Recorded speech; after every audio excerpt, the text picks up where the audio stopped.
I always loved taking my little 8-year-old daughter, Chrissy, trick-or-treating ever since she was old enough to walk. I'd dress her up as a ballerina or a princess or whatever cute character would draw the most smiles and "oh, aren't you adorable" comments. If I'd known how things were going to end, I never would have taken her trick-or-treating in her entire life. It started in late September when I hadn't picked out an outfit for Chrissy yet. We were hitting the end of season yard sales and my neighbor had told me that the one we were going to had lots of Halloween costumes. When we got there, I discovered she wasn't kidding. The one side of her garage was nothing but costumes hanging on rags. I wondered why there were so many when I checked out the prices. Mystery solved. Her prices were only a few dollars less than in the department store. Why do people do that? Assuming that their stuff that's been sitting around their attic or garage is worth so much. I still made a polite show of looking through the outfits in hopes that I would stumble across something cute and cheap. Although with the rest of the prices being so high, anything cheap would be immediately suspect. As I was searching in vain, Chrissy came to me holding a mask. Look, Mommy, I can go as a witch this year. I looked at the mask of an old woman's grotesque face. Is that really what you want to go as? Why not a princess? Oh, Mom, I go as a princess every year. How about a unicorn? I just really want to go as a witch this year. I sighed, holding the unicorn outfit in my hand and looking into her pleading eyes. Please? Alright, I said, putting the unicorn back and digging out the rest of the witch outfit. In the end, it saved me $10. I guess the witch wasn't selling well. I wish with everything in me that I could return that $10 and undo everything that happened. We walked up to the old woman, Mrs. Henderson, who was selling the clothes and paid for the outfit. It struck me as we were walking out how much her face reminded me of the mask. We were barely in the door at home until Chrissy ran off with the outfit to try it on. I carried in the rest of my yard sale finds and set them down to find places for them later. I turned around and my heart skipped a beat as a tiny witch stood staring at me. "Oh, Chrissy, you nearly scared the life out of me." "I'm sorry, Mommy," she said, but it wasn't Chrissy's voice that came out. It sounded high-pitched and garbled. "I see that mask has a little bonus to it," "That's not all. she said in her modified high-pitched garble. Looking through it is really cool too." It was a little disturbing hearing that voice but knowing it was my daughter saying the words. If she were older, I was sure she would use this to scare me several times before Halloween came around. "Let me see." She had a little difficulty taking the mask off, but once she did, I put it on and looked through the red lenses that were soon in. It made the world look a lot different. Not just the color, but there seemed to be an aura around objects. I shrugged it off and lunged at Chrissy, saying "boo." She jumped and squealed as I chased her around the table. "I'll get you, my pretty," I said as I chased her into the living room. She dove onto the couch and tried to hide behind some pillows. I slowly circled the couch, closing in for the kill, when I saw something dart away out of the corner of my eye. I didn't think she could move that fast, but I pursued the new target down the hallway toward the bedrooms. Mommy, where are you going? I heard Chrissy say behind me. I pulled off the mask and she was standing in the living room by the couch watching me. I glanced back at the hallway and shrugged it off. It must have been my imagination. I went back into the living room and gave her the mask. Are you sure you'll be able to see in that thing on a dark Halloween night? I'll be okay, Mommy. There's plenty of streetlights, and besides, you'll be there with me. Oh, yes, I almost forgot.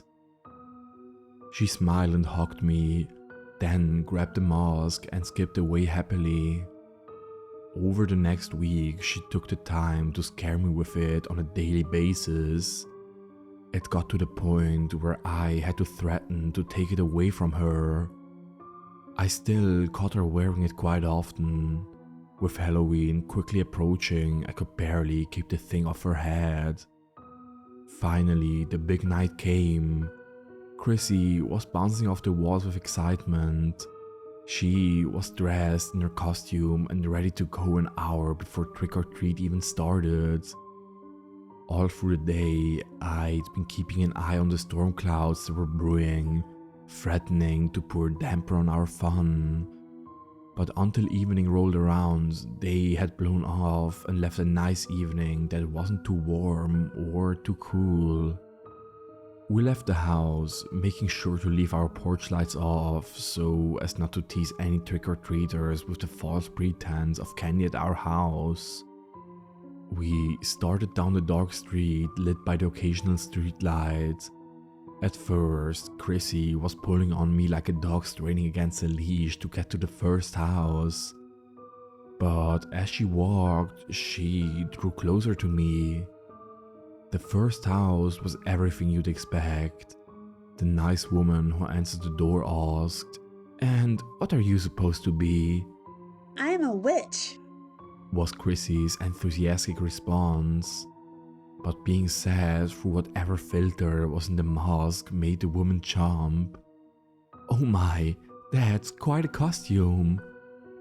She politely held out a bowl for Chrissy to choose 2 candies from, then disappeared back into her house.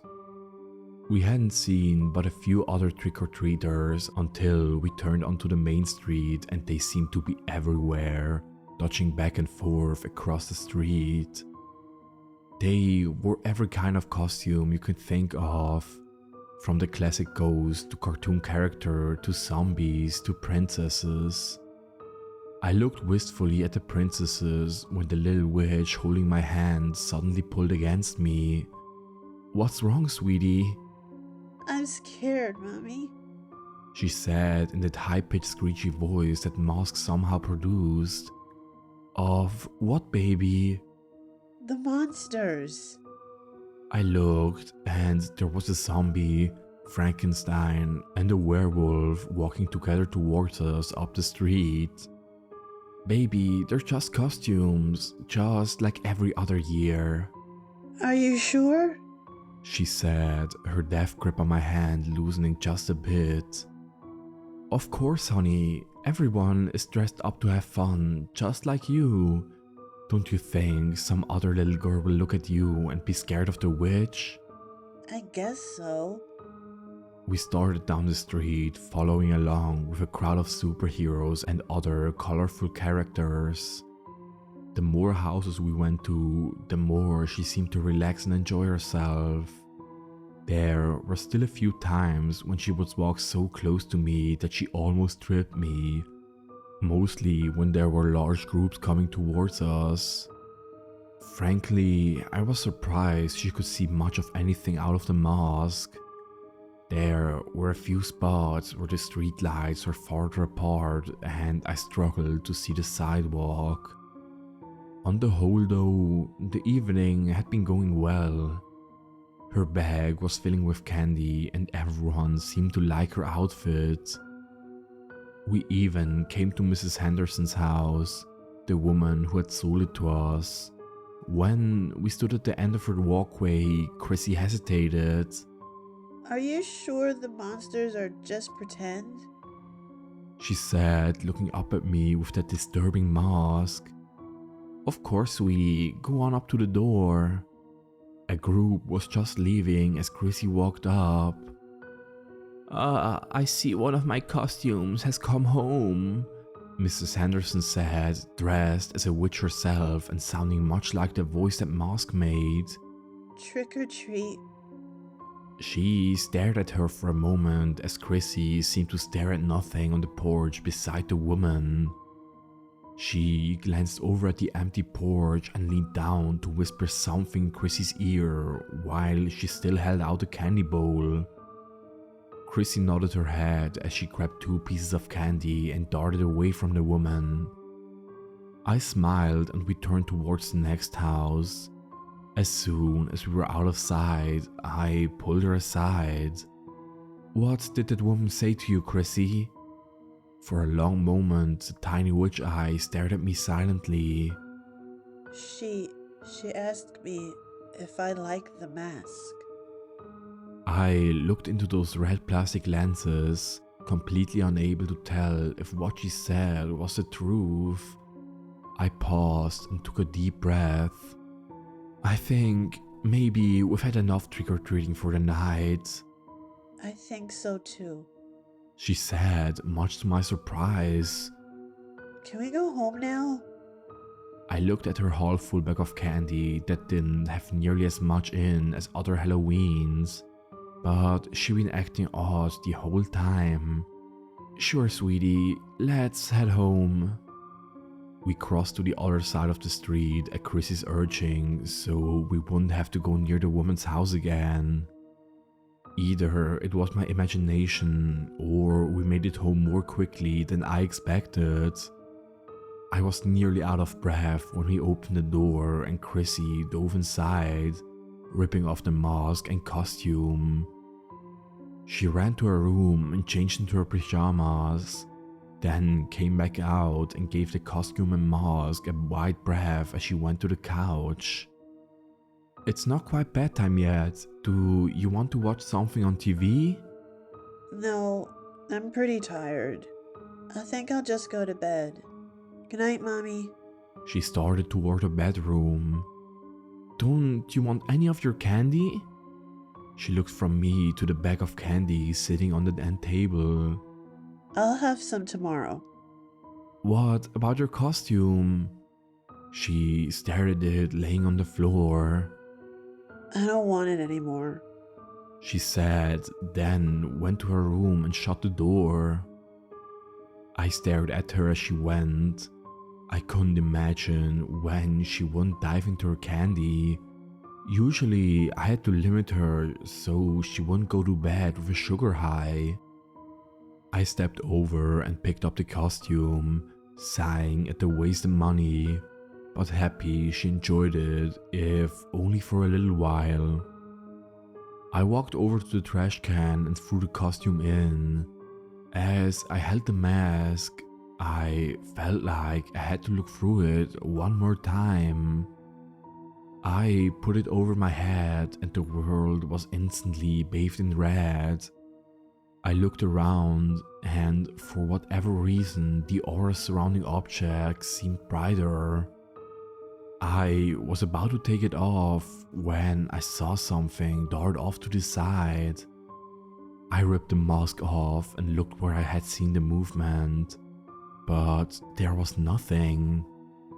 I tossed the mask in the garbage and did a slow lap around the room, searching for anyone who may have been trying to play a prank on me like a certain little former witch. I smiled as I looked from hiding place to hiding place, knowing she was trying to sneak up on me and scare me. It was the only thing that made sense. She had passed up candy and her precious costume to throw me off guard so she could sneak up on me and give me a Halloween scare. I finished my circle through the room without finding her, then ended by locking the front door. I made my way back to the hall, expecting to be surprised at any moment. My biggest surprise was that it never came. I stood in front of Chrissy's door and slowly opened it. Peeking inside, I saw her fast asleep, or doing an excellent job of faking being asleep. I shrugged it off and went to my bedroom. My head hit the pillow and I was soon fast asleep. I woke in the middle of the night knowing something was wrong. I sat bolt upright and scanned the room. Beside my bed stood a shadowy figure. My heart froze as I went into full panic mode. Someone was in the house and they were standing beside my bed. I threw myself to the other side of the bed and fumbled for a light. When I turned it on, I saw Chrissy standing there wearing the witch mask. It took a minute to let my heart return to normal before I said anything. "Chrissy, honey, you scared me." She didn't reply. She just stood there, still as a statue. I had to watch her chest rise and fall just to be sure she was still breathing. "Chrissy, why did you get the mask out of the garbage?" She didn't move. "Chrissy, honey, why don't you take off that mask and go back to bed?" She remained still. I slowly crawled across the bed and stood beside her. My hand hesitantly reached toward her and pulled off the mask. To my surprise, her eyes were closed. It was as if she were still asleep. "Chrissy," I said, gently rubbing her shoulder. Her eyes fluttered open and she looked at me. Why did you wake me up, Mommy? "You were sleepwalking, baby. I was? You took the mask out of the garbage and put it on, then walked to my room." I don't remember that. "That's how sleepwalking works, baby. You usually don't remember." I'm tired. I'm gonna go back to bed now. I kissed her forehead. "You sleep good now." She walked out of my room, leaving me holding the mask. It stared at me with its red, empty eyes, making me more than a little uncomfortable. I leaned over and put it in the bottom nightstand drawer, then turned off the light and tried to go back asleep. But sleep didn't come easy. I tossed and turned for hours. Every time I would drift off, a vision of that mask would invade my dreams and I would be startled awake, absolutely certain that someone had just been in my room. But each time, the room was empty.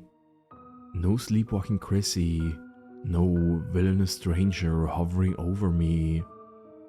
When morning came around, I stumbled for the coffee maker to try to get myself moving. Good morning, Mommy. Chrissy said cheerfully, sitting at a kitchen table watching TV while eating a bowl of cereal. I mumbled something like morning as I stumbled through, making a fresh pot of coffee, mixing it extra strong. Didn't you sleep good, Mommy? She said in her cheerful little voice. "No, I didn't. Thanks to a certain little visitor in the middle of the night," I said, trying to keep the edge out of my voice. Who? I looked at her incredulous. Was she serious? Was she playing a game? You came into my room in the middle of the night wearing that mask and scaring me half to death. Her little brow furrowed. I didn't get out of bed at all last night, Mommy. "Yes, you did, Chrissy. You dug that witch mask out of the garbage and wore it into my room." You threw my mask in the garbage? "Yes, I did. I thought it scared you so bad you didn't want it anymore." Her eyes became unfocused as she seemed deep in thoughts. Maybe I was just tired last night. I didn't want you to get rid of my mask. "Then how did you?" I said as a news flash came over the TV. In local news, a 63-year-old Martha Henderson was found dead this morning. Police are investigating, but it appears someone broke into the woman's house late last night and assaulted her. She was pronounced dead this morning by the coroner. The cause of death, multiple stab wounds. A picture of the woman flashed up on the screen. Look, Mommy, the lady we bought the mask from. It hadn't dawned on me until she pointed it out, but she was right. The lady from the yard sale, who lived only a short walk away, was brutally stabbed to death last night. I thought back to Chrissy standing in my bedroom and shuddered at the fact that some crazed killer could have been hovering over me, or even worse, hovering over Chrissy last night. I shook the thoughts away as I glanced at the clock. "Hurry, honey, you'll be late for the bus." I went to the door as she gathered her book bag. When I got there, a shock awaited me. "Chrissy, did you unlock the door this morning?" No, Mommy, why? "No reason," I said, smiling and pushing open the door that had not only been unlocked but slightly ajar. We stepped out in the cool November morning air, streetlights still glowing as the sun fought to rise over the horizon. I pulled her jacket tight around her and zipped it up. "You have a great day at school." I will, Mommy. The bus slowed to a stop and Chrissy waited in line with the other kids to get on and be carried away to school. I waved as it drove away, glancing at the other mothers. Usually there would be some idle chit-chat between some, but today everyone quickly dispersed back into their houses. I told myself it was because of the cold, but I knew they were all thinking the same thing as me. There's a murderer running loose around our neighborhood. Everyone was getting back inside their houses as quickly as possible and double locking the doors. I stepped through my own door and examined the locks as if it had somehow betrayed us. I locked and unlocked it several times to make sure it worked. Then, once I was satisfied, I closed it and locked it. I changed into my work clothes of a dress and shirt and jogging pants, then sat down at my laptop. Telecommuting had been both a blessing and a curse. Staying home was great for a while, but soon I began to crave actual face-to-face social interaction. Video meetings on the computer just weren't the same, and after the shocking news this morning, I wasn't feeling very secure at home. I would have felt better around other people. The day seemed to drag on as I found myself often distracted by shooting furtive looks towards the windows, as if I expected someone to crash through one and murder me at any moment. I found myself coasting through the day, fighting to keep focus on my job. When the knock came at the door, I nearly jumped out of my skin. I approached it slowly, as if it were about to attack me. When I looked through the peephole, there was no one there. A chill ran down my spine when there was another knock as I just turned away. I stared at the door, knowing that no one was on the other side, and wondered what kind of supernatural dream state I'd fallen into. Was I asleep at my keyboard and having a nightmare? The knock sounded again, but this time there came a voice with it. Mommy, why is the door locked? I stepped back to the peephole and looked out. There stood Chrissy. I unlocked and ripped the door open so fast she jumped back. Why weren't you outside waiting for me? She said with betrayal reflecting in her eyes. I glanced over at the wall clock and sure enough, it was time for her to be home. "I'm sorry, sweetie. Mommy must have gotten busy and time got away." But why did you lock the door? "I just felt like locking it." She looked at me with this odd, knowing look. Was it about the lady who got killed? Maybe, I said, trying to be non-committal. Do you think whoever did it is still around? Are you hungry? Let's get a snack. I spent the rest of the evening helping her with spelling words and playing games. It was a wonderful time. After supper, we watched our favorite shows and then went to bed. Good night, Mommy. Don't be afraid. Everything will be alright. I considered asking her what she meant, but in the end, all I did was smile and say I know while I stroked her hair. If only I'd known. I woke in the middle of the night, startled again by Chrissy standing at my bedside. "Oh, Chrissy, you need to stop scaring Mommy like that," I said, looking into the eyes of the mask she was wearing. "Wait a minute, Chrissy? How did you get that mask back?" She didn't answer for a long moment. My friends gave it to me. "What friends, honey?" The same one I saw in the street on Halloween. The ones you said were just pretending to be monsters. A chill ran down my spine. "When did you talk to these friends last?" Tonight, when they gave me the mask back. They're not very happy that you keep throwing it away. I took a deep breath and tried to stay calm. "I threw it away because Halloween is over." Not for them. They dress in their costumes all the time.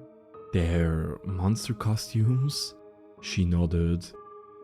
"And you can see them in their monster costumes." Only when I wear the mask. My hand darted out and I tried to grab the mask and take it off her, but she dodged and backed away. I heard a high-pitched cackle come from the mask, remembering how it changed her voice. They said you might try that. They told me about a fun game we can play. She skipped away as I jumped out of bed and followed her. She ran down the hall to her room and darted inside. I peeked around the corner, not sure what I would find. Chrissy was standing on the other side of her bed, looking at me through that horrid mask. They gave me some fun new toys to play with. She said, reaching under her pillow and pulling out two butcher knives that looked like mini swords in her little hands that barely wrapped around the handles. My eyes grew wide. "What if I don't want to play this game?" She looked off to the side as if seeing something I couldn't. They said they wouldn't like that at all. It would make them angry. I glanced in the direction she was looking, but didn't see anything. Just then, Chrissy jumped up on her bed and dove at me, swinging the knives. I was caught completely off guard. One of the knives caught my forearm and slashed a long gash in it. "Chrissy!" I yelled, but she was still coming at me, swinging the knives. Come on, Mommy. Play. She said in the manically high-pitched mask voice. I dove to the side, feeling the knife slice my forehead, then ran out of her room and into the kitchen. "You hurt Mommy," I said as I ran. Don't worry, Mommy. It's just like in video games. After you die, you respawn. I couldn't believe what I was hearing. There was something that mask was doing to her. I had to get it off her any way I could. Once in the kitchen, I glanced around for anything that I could use. My eyes fell briefly on the knife block that still held several steak knives. The thought was fleeting and I quickly dismissed it. I was fighting the mask, not my daughter. I had to make sure I didn't hurt her. Quickly searching, I found a dish towel and grabbed it just in the nick of time as Chrissy came charging into the kitchen. She swung at me with one of the knives and I was able to block it with the towel, but it had cut partway through. I quickly wrapped the remaining towel around the knife and pulled it out of her grip. She stumbled and fell to the floor. I was on top of her in an instant. She kicked and flailed, swinging the remaining knife at me, just missing my face by inches. I blocked the knife with my already belling arm and used the other arm to rip it out of her grasp. It wasn't as easy as it should have been. She had some supernatural strength.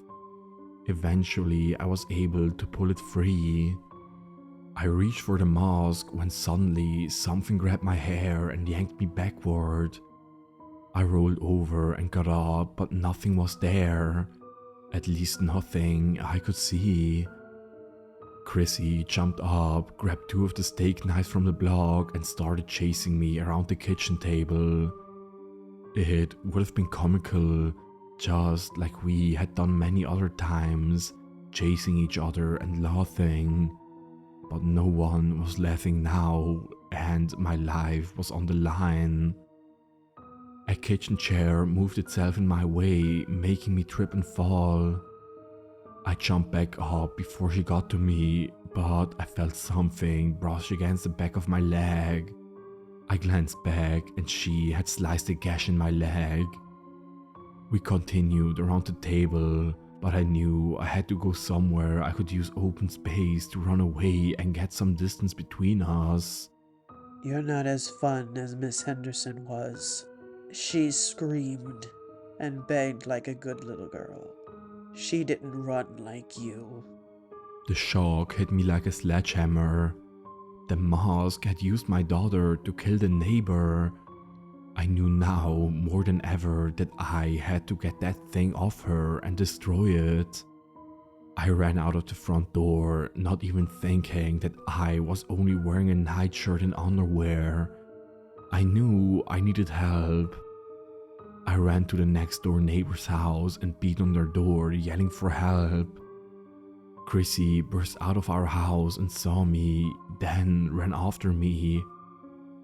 I went to the next neighbor and beat on their door, then the next, all the while with a little girl wearing a homicidal mask chasing me.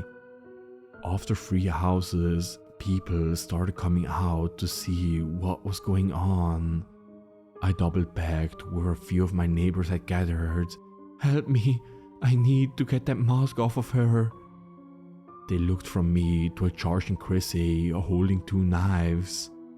I ran away and the neighbors parted like the Red Sea. There was a tree in our yard that had branches low enough to climb, but Chrissy hadn't been able to reach them yet. I climbed up, my bare feet slipping on the bark as I tried to make it out of reach. She came at me so fast I knew I wouldn't make it and I would be a sitting dog for her to slice and dice. At the last moment, my feet gained enough traction to get me up the first branch. She jumped and slashed at me, but all the blades caught was thin air. She stood under the branch, jumping and slashing at me in vain. She was still doing it when the police arrived and took her away. I jumped down, nearly tangling myself in the branch, and ran after the police. "Wait, please, that's my daughter." They had restrained and disarmed her, but not taken off the mask. I pulled it off with much more effort than it should have taken and throwing it as far away from her as I could. When it was finally off, Chrissy's eyes searched around as if she was waking from a dream. Her eyes landed on me. Mommy? "Yes, sweetie," I said, wrapping her in a big hug. Ma'am," one of the officers said, "are you sure that's wise? This girl was just trying to kill you." "It wasn't her, it was that thing," I said, pointing at the mask. but it was gone. I visit her every day in the mental hospital. The staff there are quite fond of her and say she's the most delightful patient they've ever had. None of them believe why she's there. They all say it must be some mistake. I know it was too. It was a mistake to ever buy that mask.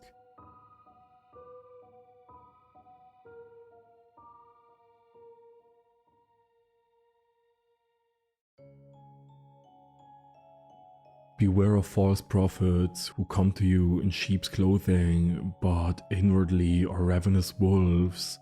Matthew 7:15. I think a lot about that saying, a lot around of this time of year. Halloween used to be my favorite holiday.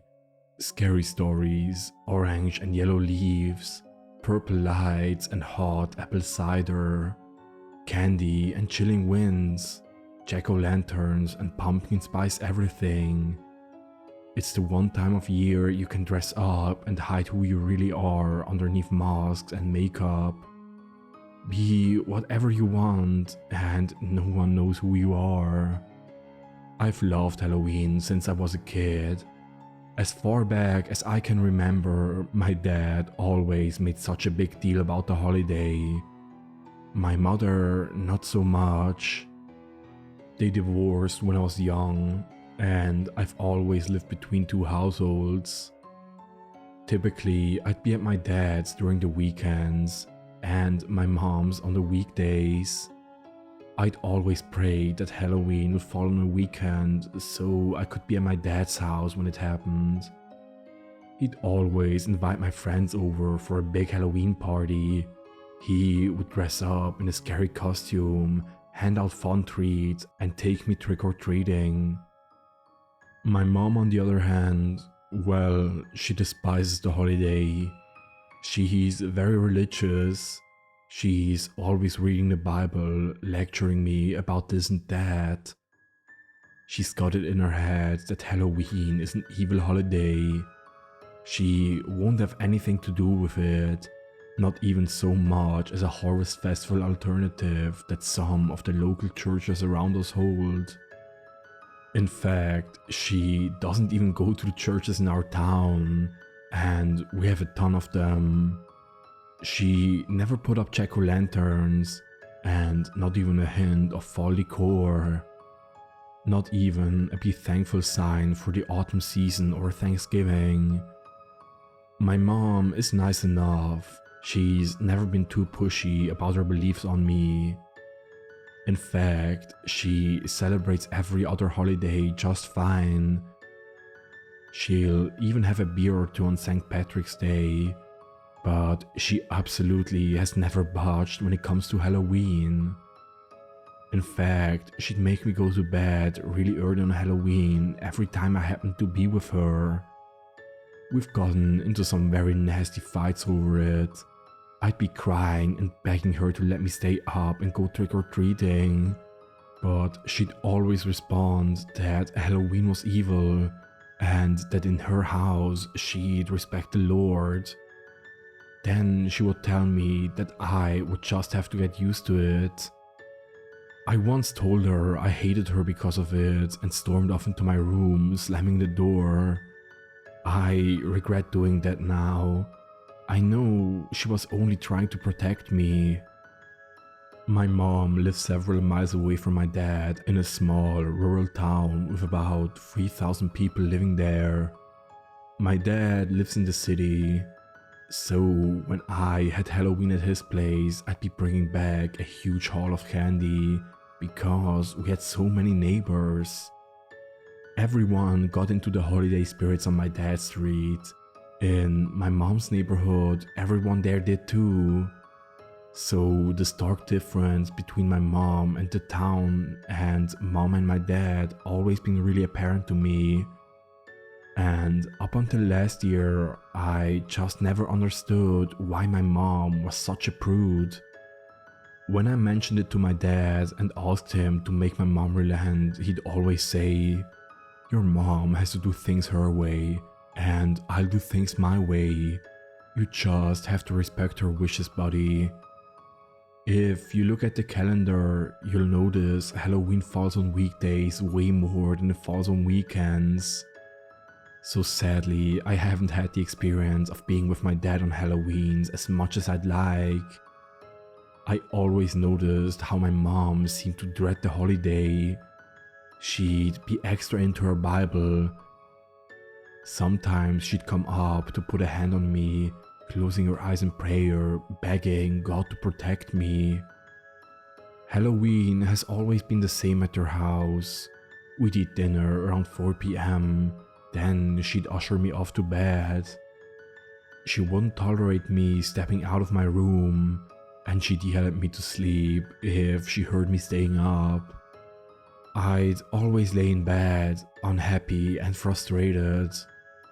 I'd hear her just outside my door, saying the same prayers over and over again. You might be asking why I didn't just sneak out. Well, I would have, except my mom always had the odd habit of boarding up all of our 4 windows and even our front and back doors. She'd put up a big sign on the front door that said, "Trick-or-treaters not welcome. At this house, we serve Jesus." She'd hang up crosses and sprinkle the whole house with holy water, even line the front entrance with salt. I always figured my mom was just extra paranoid about things, or had gotten it into her head from some televangelist that she needed to be extra scared of spirits and whatnot on Halloween. I've never stayed up very late on Halloween nights at my mom's house, with nothing to do but lay in bed, as she usually took all of my toys or devices away. I'd usually fall asleep surprisingly easy. I'd dream about what Halloween could have been and try to get over it the next morning on November 1st. It wasn't until last year I finally found out why my mom is so scared of Halloween. Last year, Halloween fell on a Monday. That year was especially hard for me to accept that I'd be spending yet another fun Halloween night sleeping in early, especially since the year before Halloween had fallen on a Sunday and my dad had pulled out all the stops. I dreaded having to spend another year in bed early when for the last 2 years I had been spoiled with Halloween fun. This year was a bit different. I was 17 now, and I felt I could get away with staying up a bit longer, and at the very least being allowed to watch a scary movie. I got to my mom's house earlier that day as my dad had gotten me out of high school early. When I arrived, the house was drab and normal. No decor, nothing, except for wood beams and piles ready to be nailed up. I hugged my dad goodbye and he told me to behave myself and just do as my mom said, however upset or unhappy it might make me. Great, another Halloween wasted. I went up the steps to our house, said hi to my mom and hugged her. I asked my mom if this year could be different, if maybe I could stay up and watch scary movies, maybe have some candy, but she flat out refused. "Absolutely not. Halloween is an evil holiday. You will not have anything to do with it at my house, God help me." I roared with irritation. So unfair. I stomped inside. "You're fucking ridiculous, Mom," I shouted. I heard her yell about taking the Lord's name in vain. I didn't care. I was so sick of religious strictness. I needed to get out of the house for a bit. I walked up to the porch where she was standing, apologized for cussing, and asked if I could head down to the store in town for some snacks before we had our early dinner and early bedtime. She sighed. "Son, I know you don't understand why I do these things. I know Halloween means so much to you, But it's evil, son. The devil hides in the fun things. Halloween is evil. I wish I could get you to understand. She said it would be okay, but to be home no later than 3 p.m. She was dead serious. I didn't want to find out the fit my mom would have if I didn't stick to her curfew. I walked off towards the main area of town with all the small businesses. My mom luckily didn't live too far from the general store, only 4 or 5 blocks away. I got to the store and was looking at some of the hot Cheetos when a priest came up to me. I glanced over and he said hello. "Hi there, need anything?" I asked. "I'm sorry to bother you, but I noticed you weren't dressed up," the priest said, his hands clasped in a pious manner. "I was supposing that perhaps you weren't participating in any of the festivities this evening. I was wondering if perhaps you would like to attend my church's Harvest Festival party. There will be candy and even a costume party." I already knew what my mom would say if I asked, so I gently sighed and responded, "That's really nice of you, but I actually have other plans tonight, sadly. I'm sorry." The priest smiled and said that was quite alright. He bid me goodbye and told me he wished the Lord would bless me. He walked off and I took my chips to the register. I walked back home and sulked. My mom wouldn't have ever allowed it, even if it was at the church. She'd say that it was just another form of Halloween and that it was evil and that it was out of the question. I couldn't wait to turn 18 and be out of town, make my own plans, celebrate Halloween the way I wanted to. I just didn't understand. To me, Halloween wasn't evil, or even unchristian for that matter. Sure, it dealt with death and ghosts and ghouls, but it was mostly about fun for me. Costumes, candy, maybe even some sexy times or partying. It wasn't about anything bad. In some ways, Halloween helped us laugh at death. It was the one time of year death wasn't so scary. Wasn't there a saying my mom once told me, something like, "Oh death, where is your victory? Oh death, where is your sting?" If anything, Halloween perhaps could help Christians live out that reality, but my mom would never understand that. I went up to the house, trudged in, and ate some of my snacks while watching my mom starting to nail the doors and windows shut. There was no more going out tonight. Soon she was done and the doors and windows were locked, her sign fluttering on the door, making knocking sounds every time the wind came and hit the wood. Then she made a quick pasta dinner. I ate in silence, making it known my displeasure. My mother ate in silence as well, looking at the boarded windows nervously. Then she checked her watch. "It's 4 p.m, son. Finish up and get to bed." I sighed. I ate as slowly as I could. Every passing moment, my mother seemed to get more and more nervous. I had a few bites left of my meal, but my mom suddenly shut up and shooed me away from the table. "That's enough for now. You need to get to your room. Go." I rolled my eyes and walked to my room. My mom closed the door behind me. I looked around my room. I looked at my bedroom window, boarded up with wood. I could see between the slits in the wood. I could see the neighbor's house and the orange and red trees. The sun was still up. I sighed yet again, filled with annoyance. I plopped down on my bed. My mom had taken away my phone. There was no TV, no books, nothing to do but try to get to sleep. I stared up at the ceiling in my room. I heard my mother walk up outside my bedroom door, starting to pray.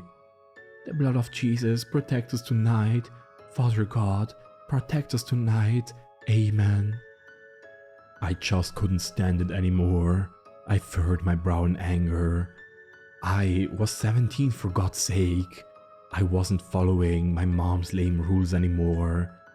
I made up my mind. Tonight, whether she liked it or not, I was getting up out of my room and doing something Halloween related. I was gonna watch Child's Play or Scream. If I couldn't leave the house, I could at least watch the kids trick-or-treating nearby. I decided I'd wait until after my mom was done praying and had gone to bed herself to sneak out of my room. I listened to her praying. Jesus, have mercy. Lord, protect us from evil. Lead us not into temptation, but deliver us. I lay there listening to her pray for about an hour. I glanced over at the alarm clock. It was about 6 p.m. by the time she finally finished. I heard her walk off and gently close her bedroom door. I couldn't get out of bed just yet. I needed to wait until I was sure she was asleep. I sat up in bed and looked out of the cracks in between the boards. The sun was rapidly going down. Yet, oddly, there weren't any trick-or-treaters out quite yet. I waited, watching the sky grow ever darker, until I was sure my mom was asleep. It was about 7:45 p.m. The sun was mostly down at this point. Only a slight yellowish glow remained on the horizon. I went up to my bedroom door. I slowly, ever so slowly, turned the knob. I managed to turn it without so much as a sound, and then I gently pulled the door open. It made a slight squeak, and I winced as it did so. Nothing. My mom hadn't heard. Thank God. I pulled it open even more, just enough so I could squeeze my body through and I could get out into the hallway. I did so and glanced down the hall at my mom's room. I could hear her gently snoring. I tiptoed to the living room. I went to the couch, sat down and picked up the remote. I turned on the lamp on the side table near me and selected a streaming service on the TV. Scream, Here I Come. I turned the volume down as low as I could. I looked up at the clock on the side of the living room wall. It had just turned 8.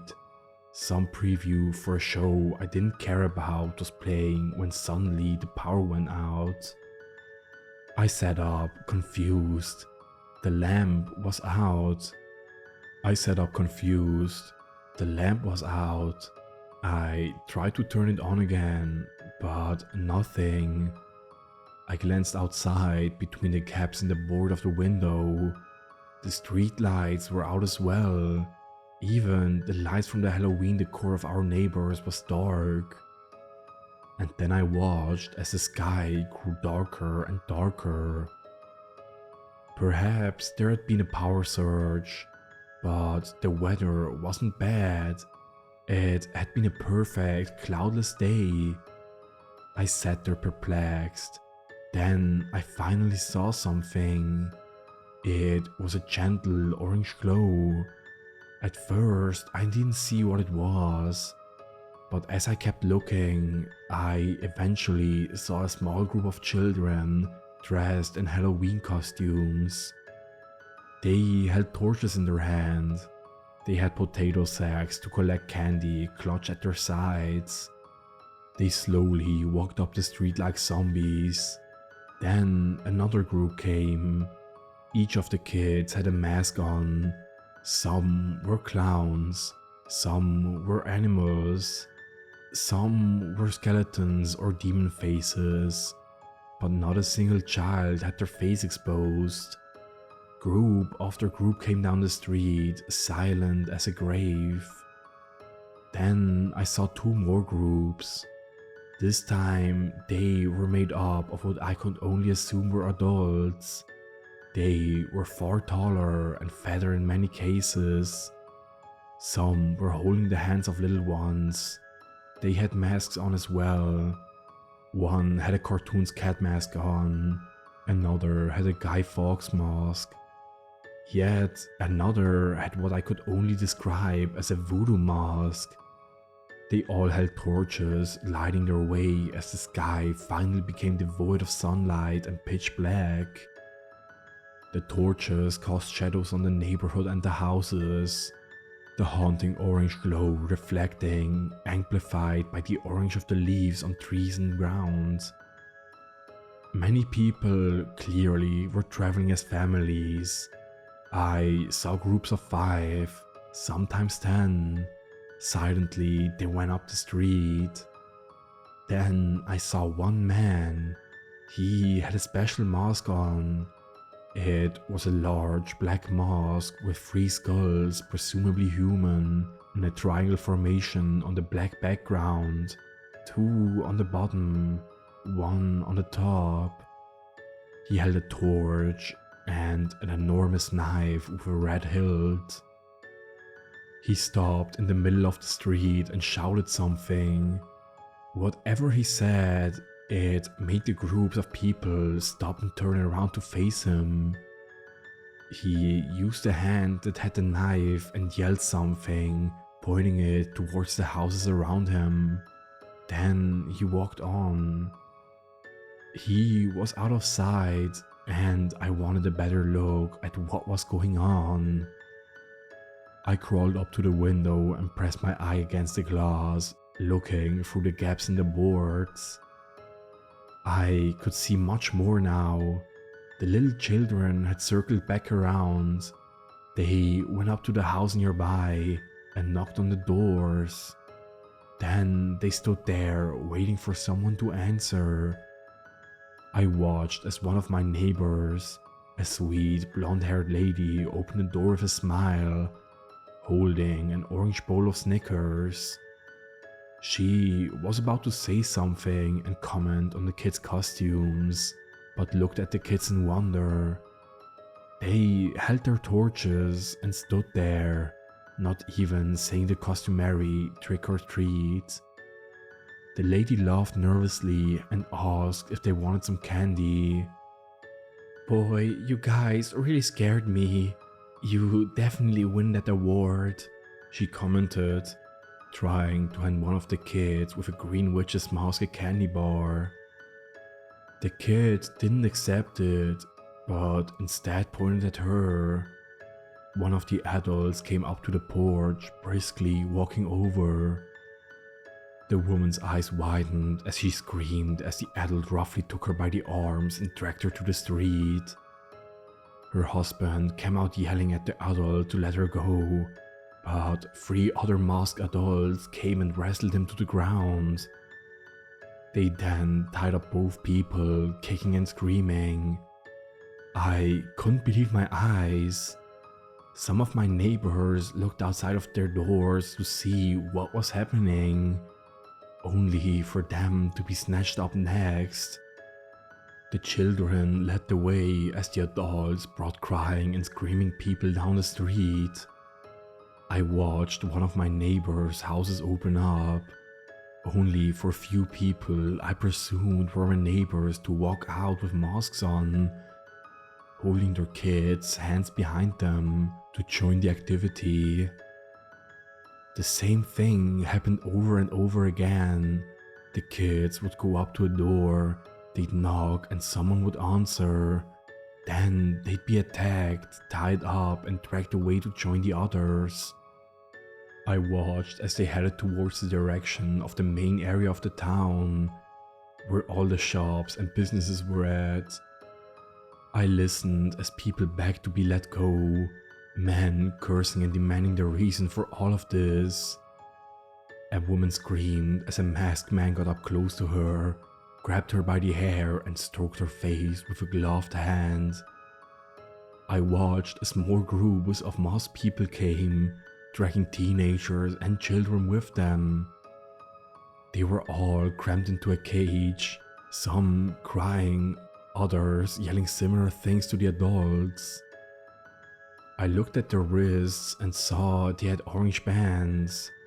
I couldn't read what was on them, but the same symbol as the one found outside in the local Catholic church was on them.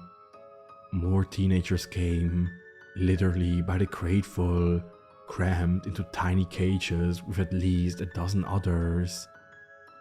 I heard wailing and screaming. I watched as they all headed to the main part of town.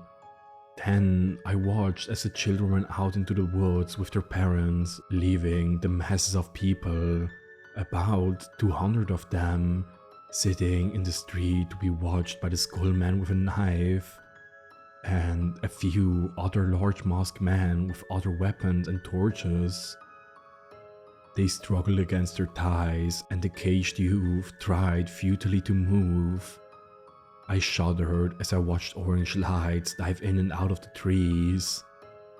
The flames on their torches dimmed and flickered in the slight wind outside, making their disappearing sparks look like flashing Halloween lights. It was pitch black outside except for the flames. The power was still not back on. As much as I wanted to crawl back into bed, I couldn't tear myself away from the strange events happening outside. I had to keep watching. The children came out of the woods, dragging large branches of wood behind them. They began to pile them up in the center of town until they had built a huge pile of them. A mountain of wood was formed, and then all of the masked people got into a large group in front of the skull man with the knife.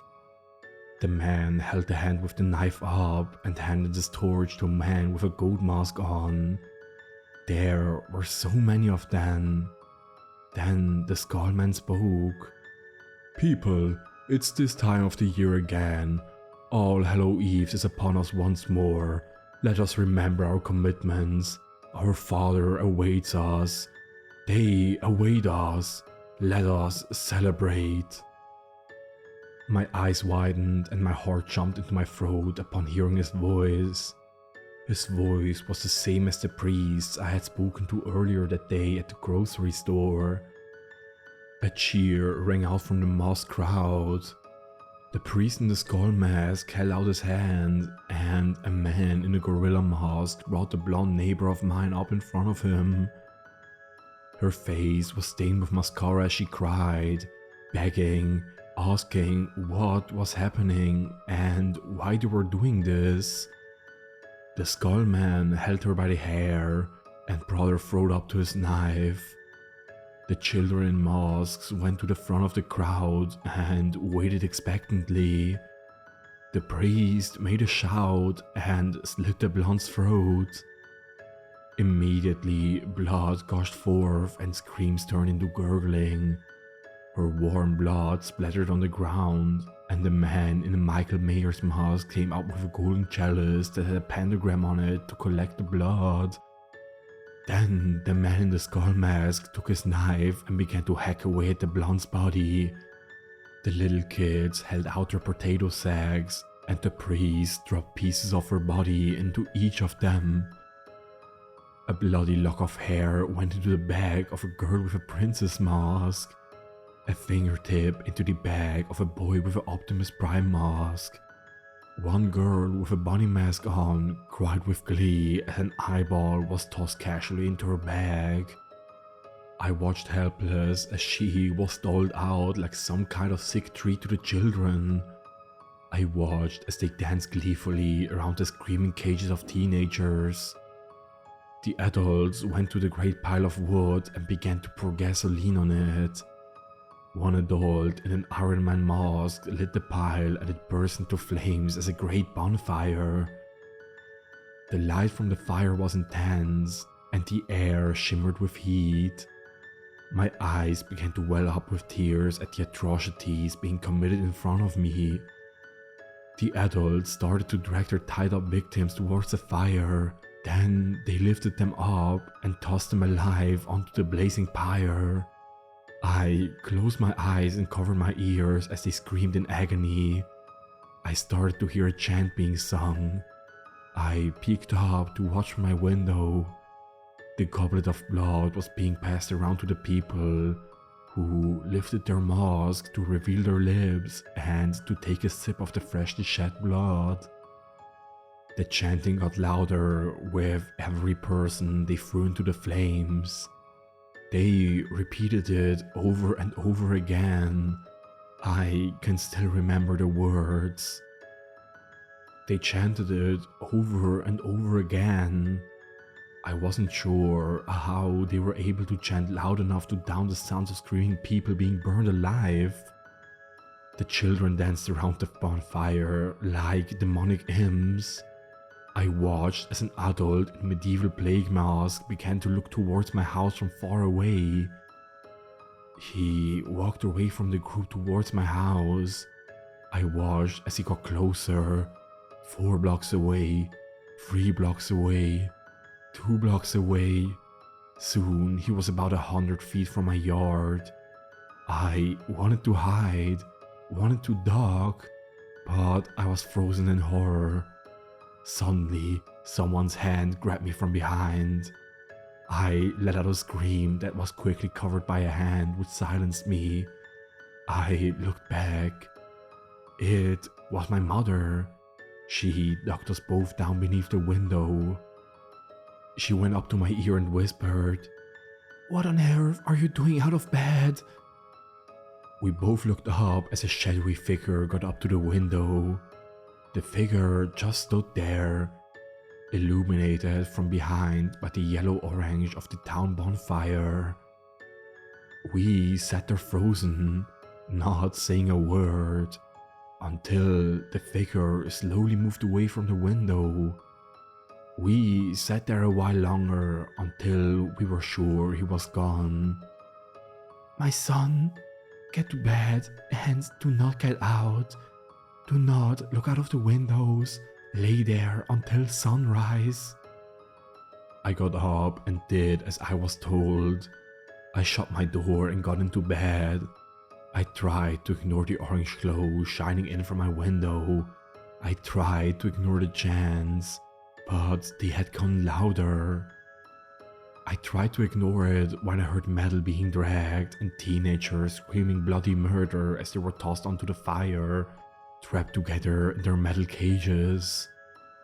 I tried not to listen as their flesh crackled and popped, and as their screams turned into whimpers. I tried to ignore the laughter of the children most of all. I listened as another person had their throats slit, as adults under their masks sipped their blood like wine, like some kind of demonic communion.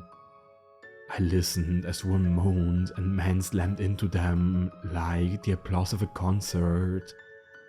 Their screams of pleasure echoed by the screams of agony. I listened as my mother stood outside my room praying fervently.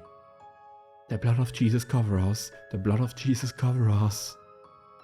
I listened as the chants outside turned into one repeated phrase repeated over and over again. I could hear both the young and old chanting it.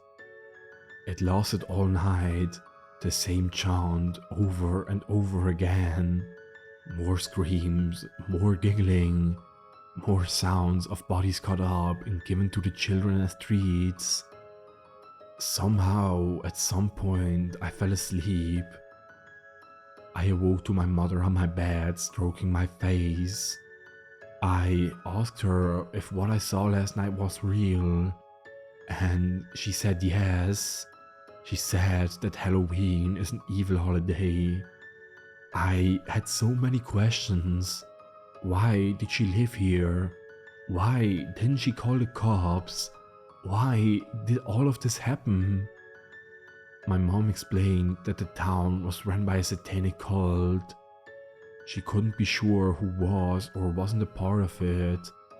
She had tried to call the cops 1 year, but without power, they couldn't be reached. And when she reported it to the local police, they had taken a report but had done nothing about it. When she tried another department further away, they didn't believe her report. She had tried to get proof, but no one was willing to see it. They all just thought she was a crazy Christian lady. Why didn't you warn the neighbors? I did. They didn't believe me. I knew you'd never believe me either if I had told you. Besides, who wants to tell their child something so terrible? I asked why she didn't keep me with my father every Halloween. She replied that she had to have me on weekends per court order. That she had told my dad once, but he called her a liar. He was too interested in having his own fun every few years, and he insisted I be with her, that she was making it all up. No one thinks this stuff can happen, and no one believes people when they see it firsthand. I asked her why she had never moved far away from the town to get away. For one, I'm sure they would stop me. And secondly, I cannot abandon the people of this town who don't know. I must warn them. I must do the work of the Lord. I then asked why they didn't come for us. They would in a heartbeat, but they, for some reason, will only come for you if you invite them in, if you leave your doors and windows unlocked, if you talk to them, if they see you. I make it clear that I'm not celebrating and that they cannot come in. And I board the windows so they won't break in. They seem to hate anything to do with the cross, and they aren't too fond of salt. I went out that day after we had taken down the boards. I looked over at the town center. There was no evidence of all the horrors of last night. They must have cleaned it all up somehow. I would have thought it all a bad nightmare if it wasn't for the distinct char on the asphalt, barely distinguishable unless you knew where to look. I'm 18 this year, a high school senior. This year, Halloween falls on a Tuesday, so I'll be with my mom again. I told my dad I didn't want to go. I told him about what I had seen last year. He yelled at me and called me a liar. He doesn't believe me either. No one new to the town does. We managed to get a few more people to board up their places, but it's not enough to save them all. That's my story. I'm partially writing it to warn all of you reading. Halloween for most people is an innocent, fun, spooky holiday. For some, it's a pagan holiday used to celebrate the dead. To a few, it's simply a harvest festival. For others, it's an evil, evil holiday. And you never know who considers what. You never know who underneath those innocent masks is in fact a ravenous wolf seeking to make you the next sacrifice. So untold. I've got to get going. I gotta help my mother pick up some new wooden boards at Home Depot. Halloween is coming in a week or two, and it's going to be here soon. Oh, and one last thing before I go. I have a request to ask from you. Pray for us. Pray that we will make it through another year of Halloween.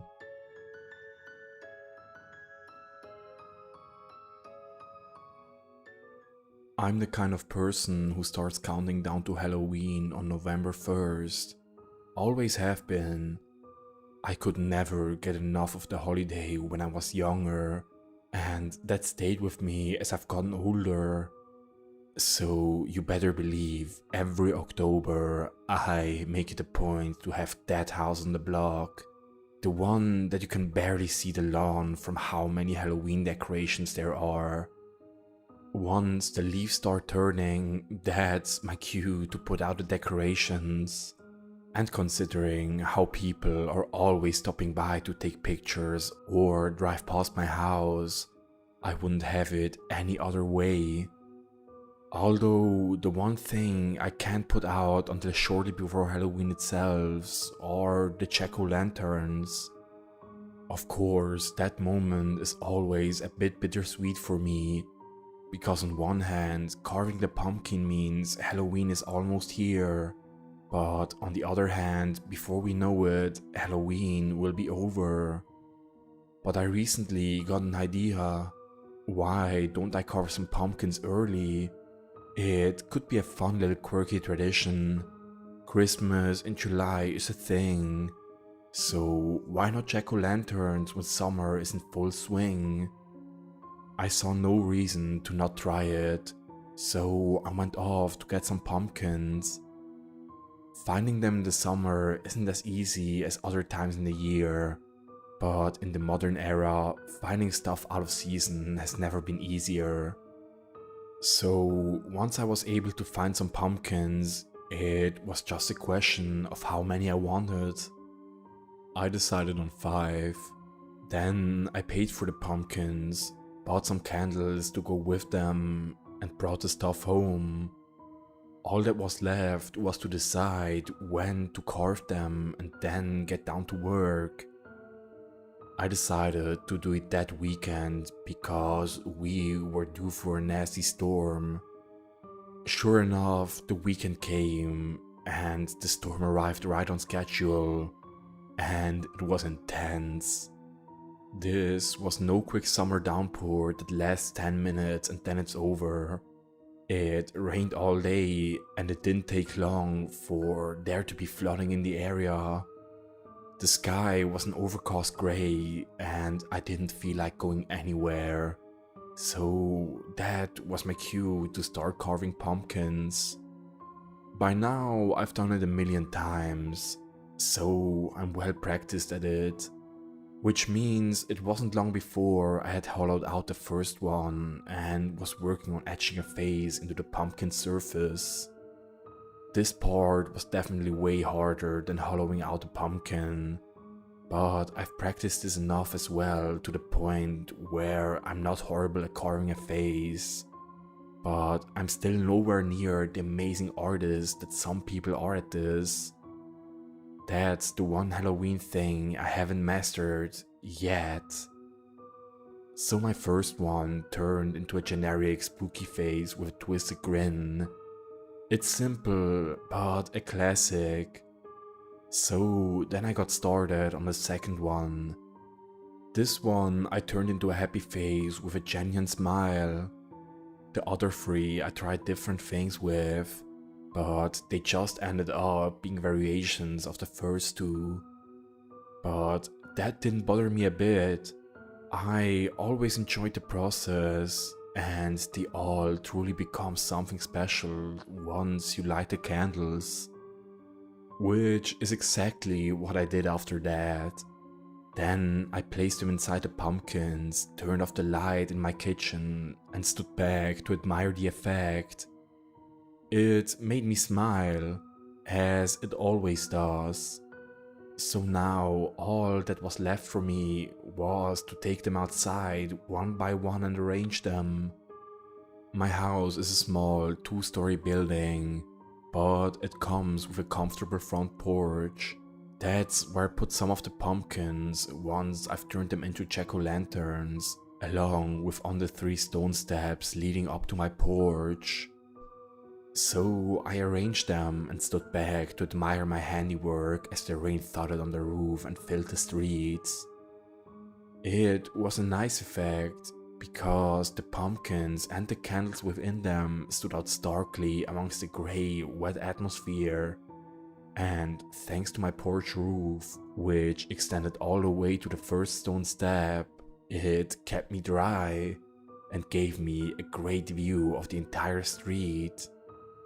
With that done, I went inside to enjoy the rest of my evening. I had some ravioli with tomato sauce and salad for dinner and treated myself to some red velvet cake for dessert. Then I watched a movie on TV. Just before I went to bed, I stepped back outside to blow out the candles inside the pumpkins. The clouds in the sky made it seem extra dark outside, and after the intense rain, the air was muggy and humid. As a result, the candles in the jack-o'-lantern seemed to shimmer in the intense humidity, and the orange glow seemed incredibly pronounced. For just a moment, I was briefly transported to a crisp October night. But just as I was about to extinguish the candles, I noticed something.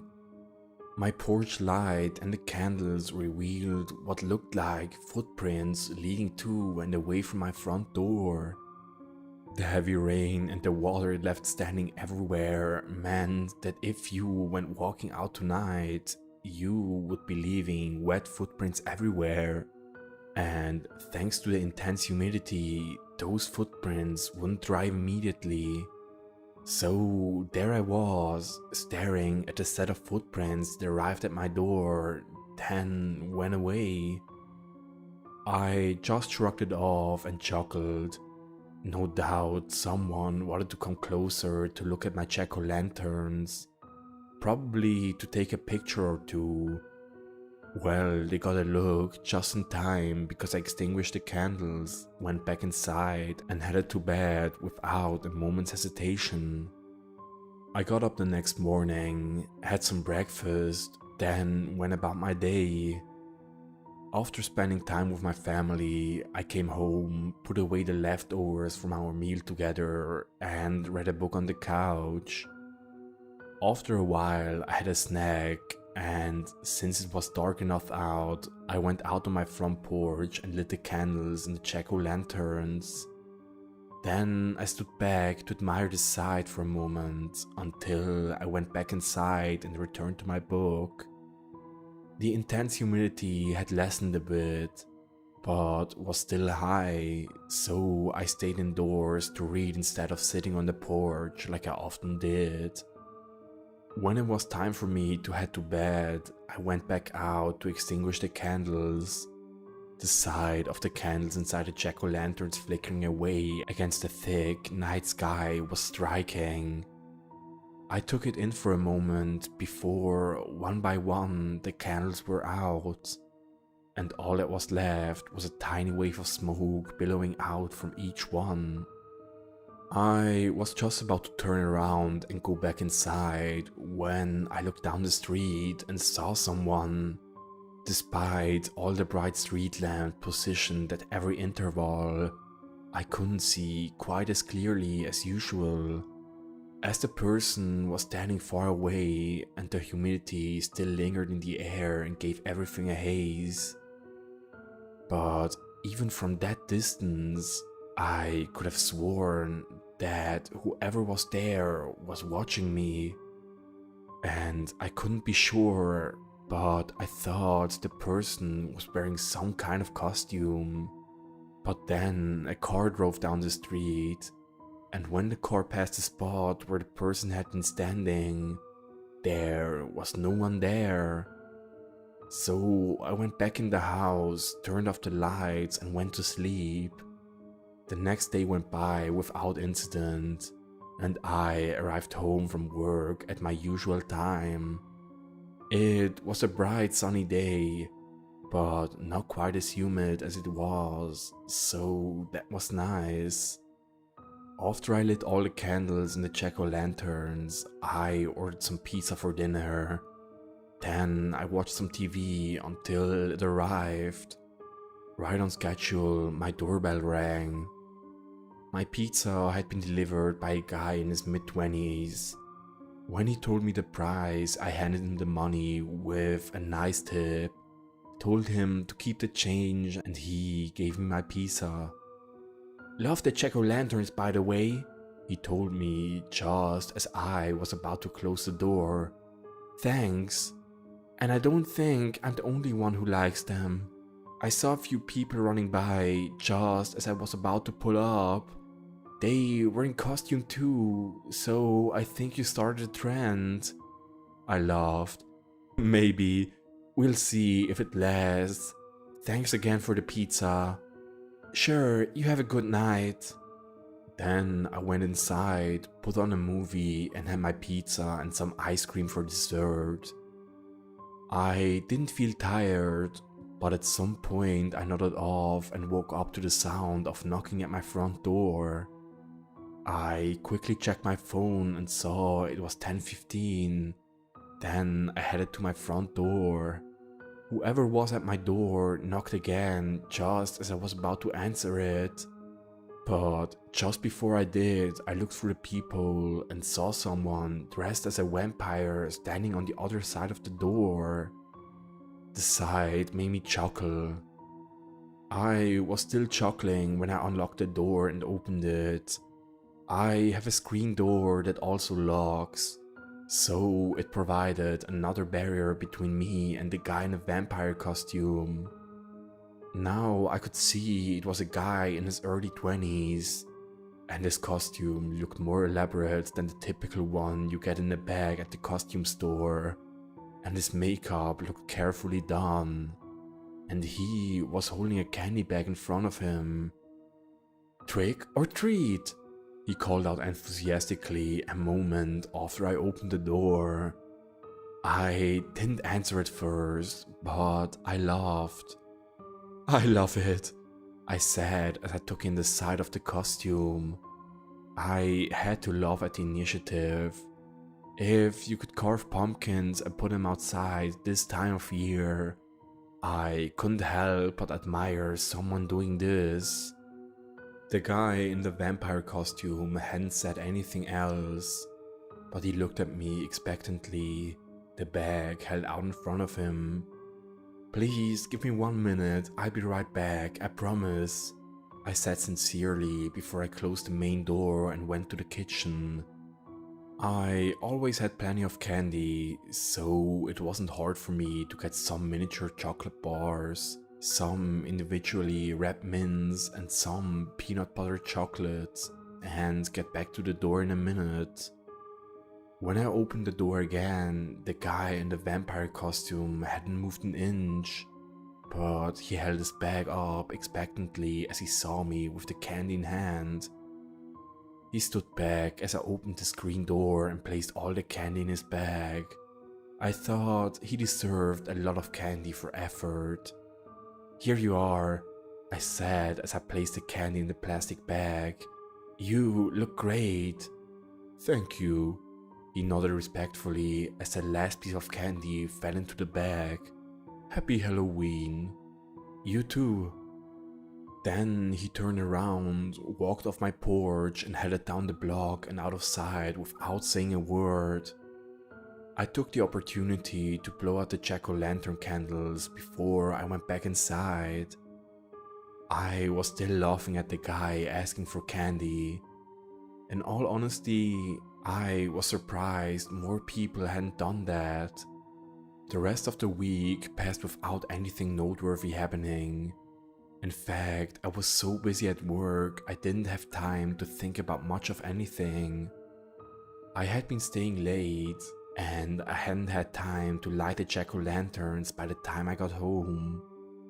It was Friday afternoon by the time I could think about something other than work, and immediately kicked myself mentally when I looked at my house and saw the pumpkins. Thanks to the summer heat, the pumpkins, which never lasted that long when carved to begin with, were not doing well at all. And this would probably be the last night before I had to throw them out. But it was fun while it lasted. So I went inside to get the lighter to light the candles and just managed to get them all lit. Then I went back inside and made myself some dinner. Exhausted from my long week, I fell asleep on the couch and woke up later to knocking on my door. I briefly checked the time, saw it was past 9 and went to see who it was. A look out the people told me it was more people in Halloween costume, but this time the sight gave me a shiver. There were 5 of them, and when I opened the door, I immediately felt uneasy. They were dressed as a clown, a witch, a skeleton, a doctor, and a ghost. They looked to be about the same age as the guy in the vampire costume, but that was where the similarity stopped. The entire mood was different from last time. There was a feeling of tenseness in the air that I could sense the moment I saw them through the locked screen door. The guy in the vampire costume was quiet, but I could tell he had a sense of fun. I could feel the 5 of them intently studying me. I had no idea what they were looking for, but I didn't like it. The clown had his face painted in a wide, eerie grin that looked right at me as I looked down at them through the screen door. I stood there silently for a moment, watching them, watching me. "Trick or treat," they all called out in unison from my front porch. "Hi," I smiled at them with what I hoped was a convincing smile. "I'll be right back with some candy for you all." Then I immediately closed the door again. I could still feel their presence on the other side, their gazes still looking at me. Despite my best efforts, I could feel myself starting to panic. The vampire costume had been good, but these costumes were creepy good. Too good to have gotten on a whim from a store or put together at the last minute as a simple joke on me.